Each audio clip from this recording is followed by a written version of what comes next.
सबैजनालाई यहाँ भाइ चाहिँ राजु छेत्री हुनुहुन्छ है, जसको चाहिँ जोरबङ्गलामा नि एक्सिडेन्ट भएको है। दार्जिलिङमा चाहिँ नमस्ते फाउन्डेसनले हेर्नुहुँदै थियो उहाँलाई, पिपी विश्वकर्मा उहाँ फाउन्डर है, उहाँहरूले हेर्नुहुँदै थियो।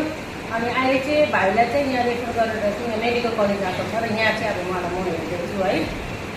यो हाम्रो एउटा टिम वर्क है।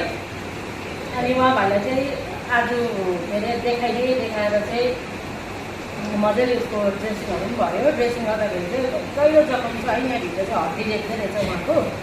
अन्त फेरि मैले अब ऊ चाहिँ किनभने ऊ डिस्चार्ज पेसेन्ट भइसकेको छ है, अब किनभने कोही पनि छैन, फेरि ट्रिटमेन्ट पनि हुनुपर्ने पेसेन्ट पार्टी भएर चाहिँ यस्तो हुन्छ नि त, छिटो डिस्चार्ज हुन्छ होइन।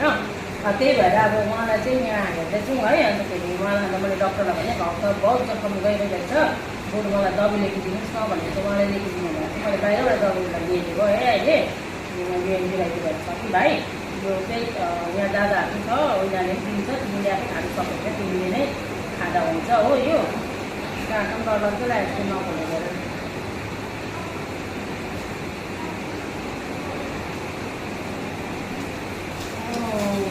बाटो भन्ने मात्रै चाहिँ डर लाग्छ हुन्छ।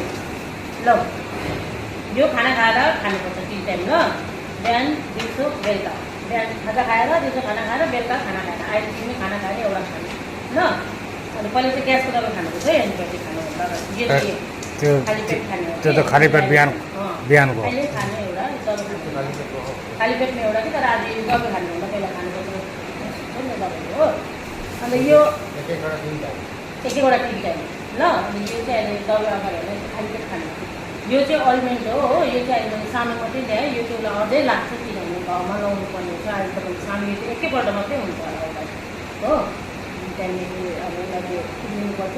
अब बिचरा ऊ पाउनु गरेर खाने मान्छे है, फेरि एक्सिडेन्ट भएको मान्छे राम्रै होस् भन्ने हामीलाई आशा छ है, राम्रै हुन्छ भने। किनभने मेन्टली फिट छ बिचरा, ऊ काम गर्ने मान्छे पछि ठिक गरेर गरी खानु सक्छ नि है।